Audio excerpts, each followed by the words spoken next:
Sandra, a gente vem falando bastante sobre o transtorno narcisista nas redes sociais.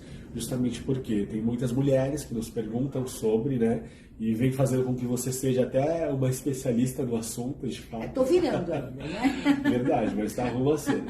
Então, diante dessa demanda de perguntas e essas questões que elas nos trazem, de como sair de um relacionamento abusivo, de como lidar com isso, eu queria que a gente falasse um pouco mais disso hoje e você esclarecesse para essas mulheres quais são os caminhos para entender esse perfil e para sair dessa situação de fato, né?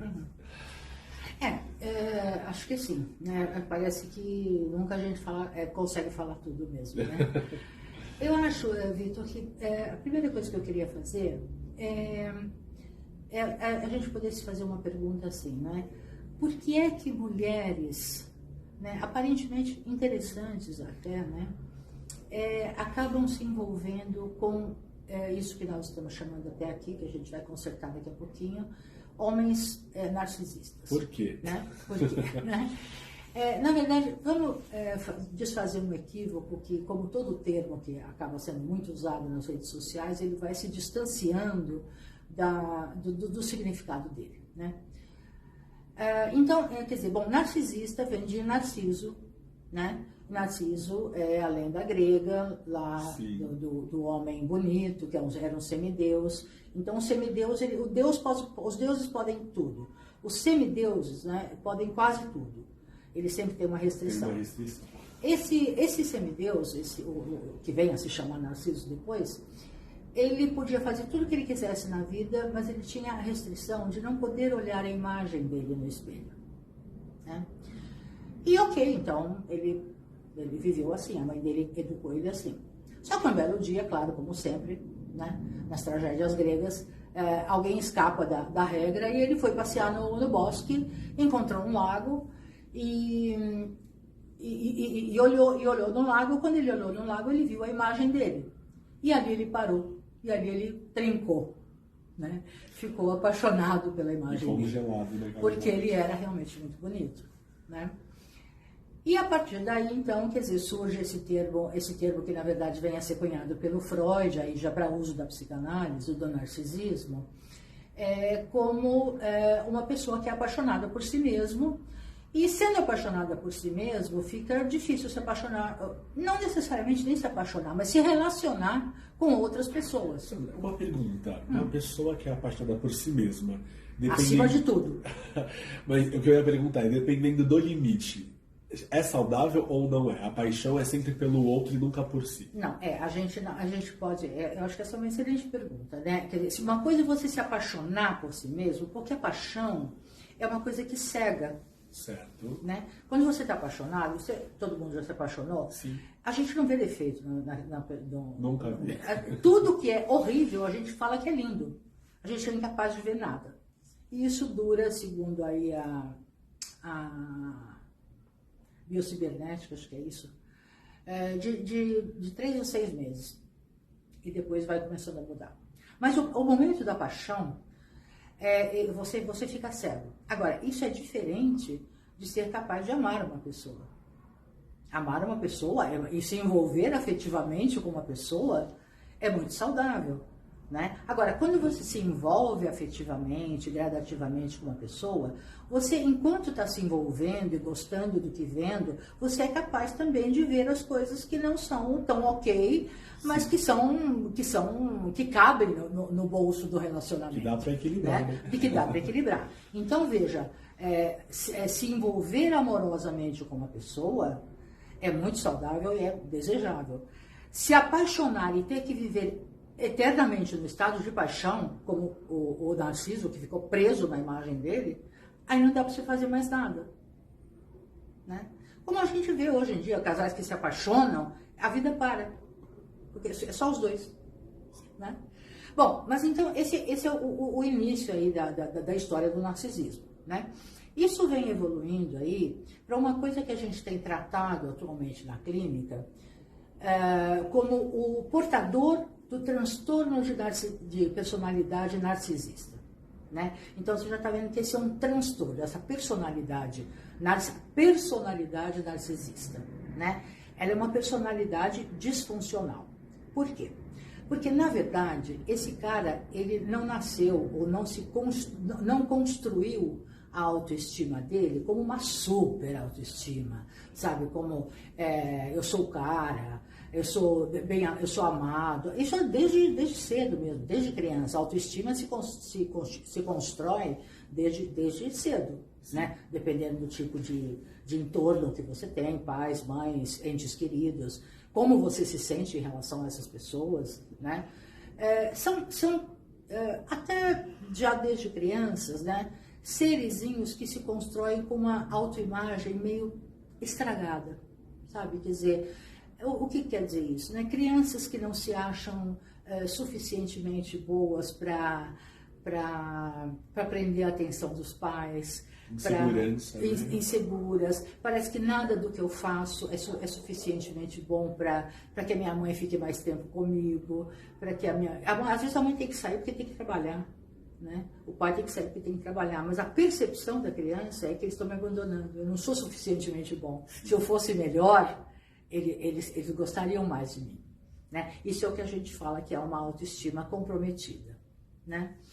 E muitas das vezes, essas pessoas que vão começando a se constituir com uma autoestima comprometida, elas encontram uma estratégia para sobreviver a isso, né? Porque ninguém aguenta viver mal amado e entrar em contato com isso o tempo todo.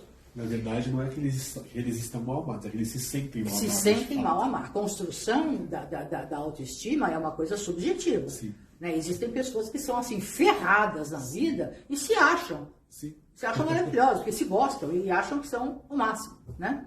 Aliás, eu achei lindo aquele caso de ontem da televisão do Davi Luiz, né? Quer dizer, mais ferrado que aquele menino, poxa, ele vai ser o Neymar. Você tem alguma dúvida que ele vai ser o Neymar? Não, eu não tenho, né? Porque ele já tem autoestima. Está pronto aí, né? Ele está pronto. Ele só precisa aprender a jogar futebol melhor. Mas então, quando isso não acontece, quando essa autoestima não é tão favorável, essa pessoa precisa desenvolver uma estratégia para sobreviver, né? E é claro que a meta é ela ser aquilo que ela gostaria de ser, que ter uma autoestima super top, né? Então ela vai começando a desenvolver estratégias de sedução, estratégias de abordagem, estratégias de como se ela fosse construindo uma casca, né? uma personalidade fake em cima daquela, e ela começa a atuar na interação da vida com essa casca. Então, por exemplo, com essa personalidade vamos dizer, acoplada. Então seria uma ferramenta de proteção, inclusive? Isso, exatamente, de proteção e de sobrevivência mesmo, para poder sobreviver. Porque ela desenvolve estratégias para fazer com que todo mundo acredite que ela é top. E às vezes até dá um pouco certo, porque às vezes são pessoas inteligentes, por exemplo, se dão muito bem no trabalho, então elas são admiradas do trabalho e tal. Mas o que pega é a relação amorosa, porque ela não consegue se sentir, né? Então, o que acontece? Com essa personalidade, essa fake, essa casca, né? Quais são as características dela? É como se ele fosse mesmo o cara. Então, as mulheres que chegam, é muito interessante ver que as mulheres que chegam com essas queixas, às vezes é até assim, é tão repetitiva a maneira como as sessões começam com mulheres diferentes, né? Eu entrei numa relação, o cara apareceu como um príncipe na minha vida. E esse príncipe varia, claro que também, varia de A a Z, né? Porque eu atendo pessoas de classe A a Z mesmo, né?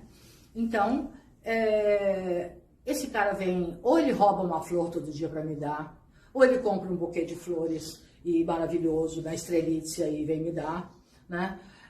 Ou como um que foi o top aí, né? Que alugou um helicóptero, botou em cima da casa da mulher lá parado, durante 40 minutos jogando pétalas de rosas vermelhas. Olha, quem não vai achar que tirou a sorte grande? Né? E esse cara, sabe, esses homens, eu digo homens, mas olha, sempre existe o inverso. Existem mulheres portadoras desse transtorno também. Mas sabem eles estudam também a vítima, vai? Entender o ponto fraco e como agir de fato. Não sei se é assim o ponto fraco, mas eles começam a estudar assim psicologicamente mesmo. Quais são as fragilidades dela? Muitas delas têm uma diferença socioeconômica dos caras. O que elas gostam de ouvir, o que elas gostam de comer, que lugares elas gostam de ir, o que elas pensam, o que faz bem para elas, o que não faz, como é que é a relação com a família. Ele entra na família como sendo aquele cara, sabe? Aquele cara, nossa, filha, você tem que casar com esse cara amanhã. A sensação que você passa é que ele mapeia o campo perfeito. Para entender como ser o cara perfeito. Exatamente, como ser o cara perfeito, que é essa personalidade casca aí que ele construiu. Para quê?